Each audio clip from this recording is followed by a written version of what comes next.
This video is a critique which is considered fair use under Section 107 of the Copyright Act 1976. I do not own any of these clips. This is simply fan-made for entertainment purposes only. South Park is owned by Matt Stone and Trey Parker, Comedy Central, Paramount, and Warner Home Videos. Enjoy!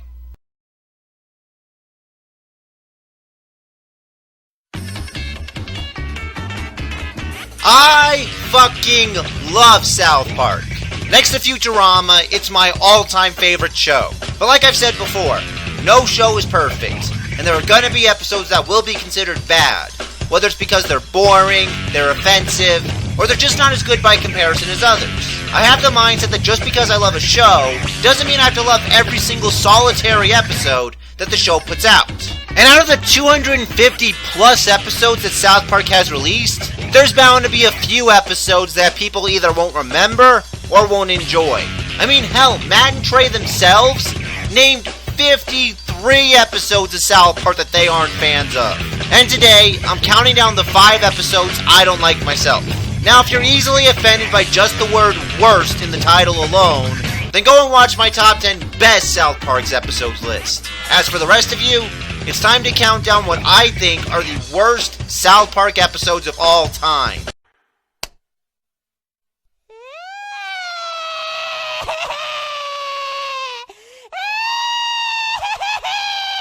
Number 5. Stanley's Cup. This is one of the more infamous episodes of South Park. But the ironic thing about me is, I don't genuinely hate it. I mean, I'm not saying it's one of the best, it clearly isn't, but I don't consider it the worst South Park episode ever. Now with that said, it is a bad episode. I don't despise it like I do the next 4 that'll be on this list, but I get why people hate it. It's about Stan having to coach a Little League hockey team as community service. One of the kids on his hockey team has cancer and apparently idolizes Stan. Will you talk to him, Coach? He looks up to you. No, I think you oughta. Nah, I'm just his father. And then Stan's team gets mercilessly beaten by and loses to the Detroit Red Wings in the Stanley Cup, and the little boy with cancer dies. And that's literally it. No hope.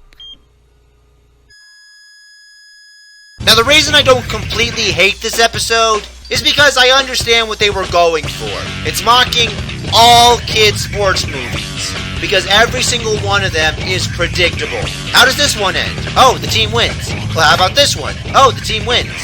How about this one? Oh, look, the team wins. How about this one? The team wins. How about this one?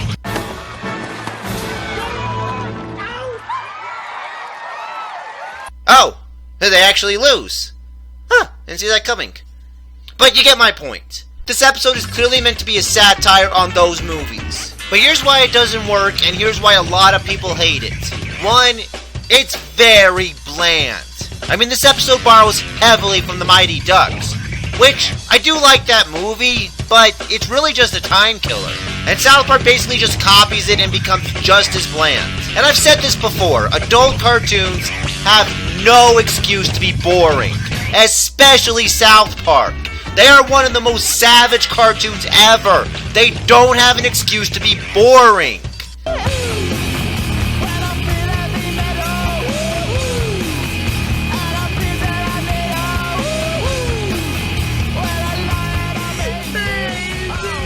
So that's one reason.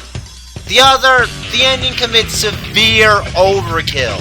Again, I get the joke. It's making fun of the happy ending that all kids' sports movies have, and it's giving the happy ending to the bad guys. It's the most unexpected ending you could have gotten. Thank you, Dad. I'm proud of you, boy.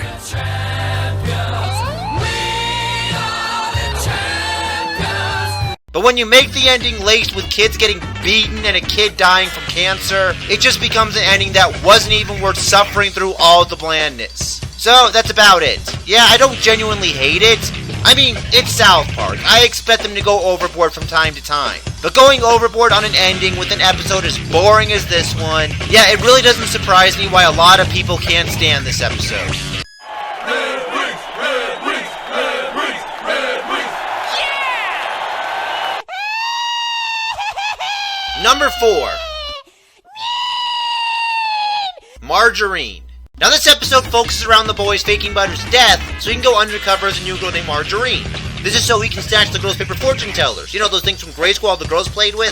So they can use it to predict their own futures. But the girls are so mean to Butters, actually making him cry before feeling guilty that Butters is crying and giving him a makeover. And while that's going on, Butters' parents are mourning his death, so Butters' dad tries to bring Butters back from the dead using dark magic, but they quickly realize how bad of an idea that is, and then when Butters finally does come back, they think he's some kind of demon, and...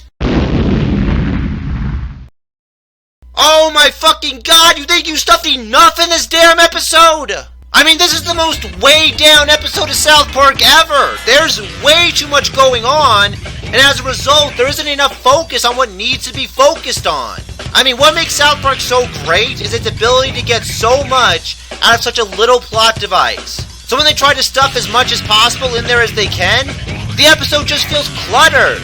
You feel like you watched multiple South Park episodes, but you didn't gain anything out of watching them. No entertainment, no moments of clarity, very few laughs.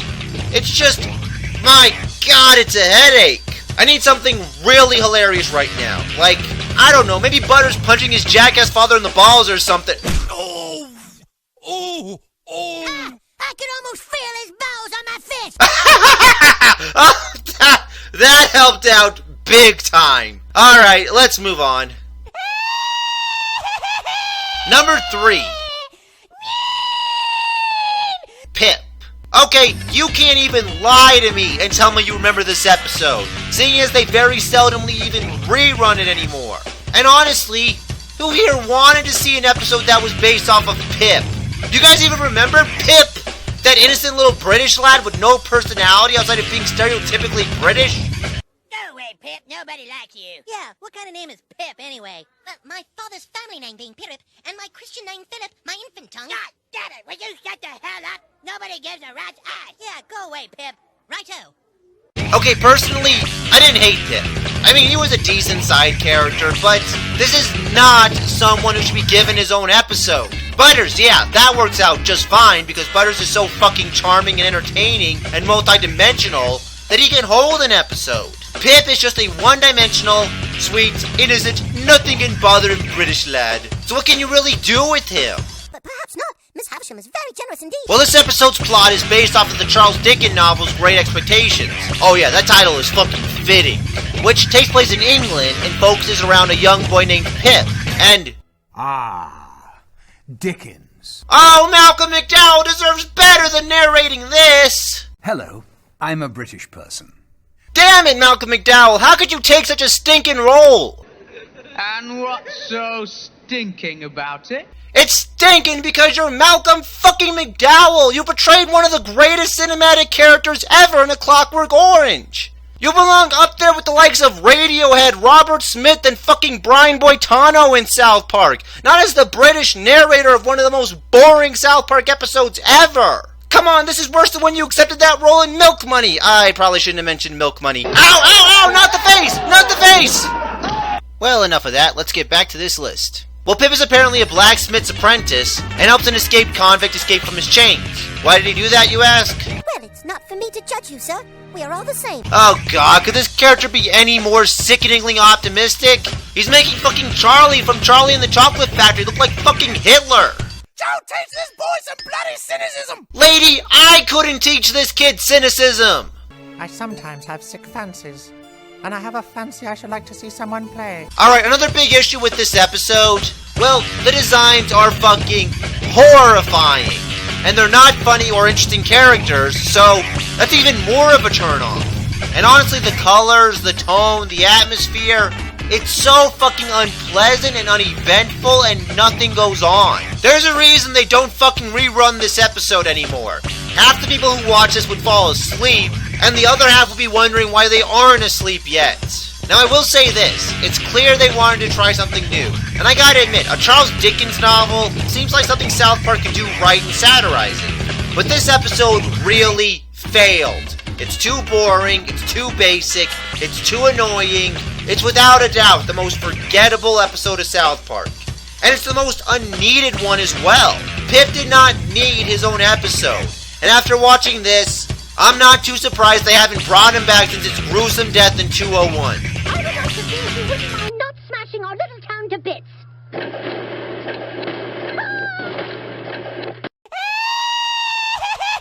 Number 2. A Million Little Fibers. Well, this episode has a similar problem as Pip, as it focuses around a character that can't hold an episode on their own. And that character this time is Tally. Okay, the episode Tally was fine. I love that episode. But I love it because of the boys' reactions to Tally, and the fact that it's blowing up how much boys love video games. But it still feels kind of believable, and it's really funny. Won't you take me down? Love that scene. But Tally cannot hold an episode on his own, and this episode is proof of that. Now this is gonna sound really strange, but this episode is too weird. Yeah, I'm saying an episode of South Park is too weird. It's South Park, they master this stuff, but God, this is so out there. It's about Tally writing an autobiography, but after having it rejected because it's basically about a talking towel, he rewrites it lying about himself, and he calls the book A Million Little Fibers. Oh, like a million little pieces. That self-proclaimed autobiography that was mostly false. I get it now. Well, he gets on the Oprah show to talk about his book, and nobody knows what it's like to be Oprah's minge. This is what I mean. Why is Oprah's vagina talking in a British accent? Yes, I get it, it's South Park, it's a cartoon, blah blah blah, but wait until we get more into this episode. Oprah promotes Tally's book, and can't take it anymore. All she ever does is work, work, work. Yeah, I was just missing Oprah's vagina. How about you throw in her asshole, too? Oh, stop your complaining. I'm trying to sleep back here. You actually threw in her asshole. Wow, you really didn't have any ideas for this episode, did you? Well, Oprah's vagina calls an investigative journalist to expose Tally. And when Tally gets exposed, people start rioting outside of his apartment. Your book got me to give up alcohol, but I thought you were a person! Oprah invites Tally back onto her show to defend himself, but she instead turns an angry mob onto him to get everyone to support her show again. And her vagina goes mental and holds everyone hostage. Put it down, I said! Jesus, Mitch! You killed him! Tally ends up saving the hostages, and then a sniper kills Oprah's asshole. At least I got to see Paris before it. Gary?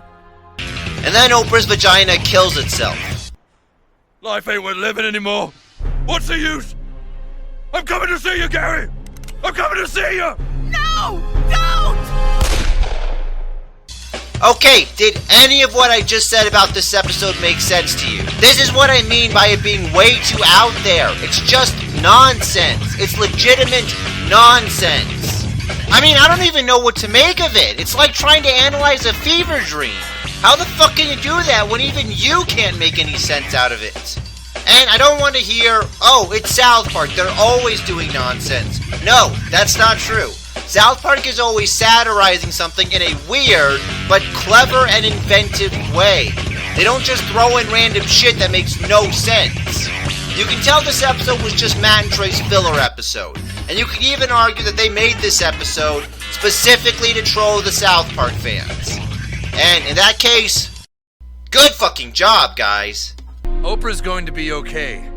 Wish I could say the same for her vagina and asshole.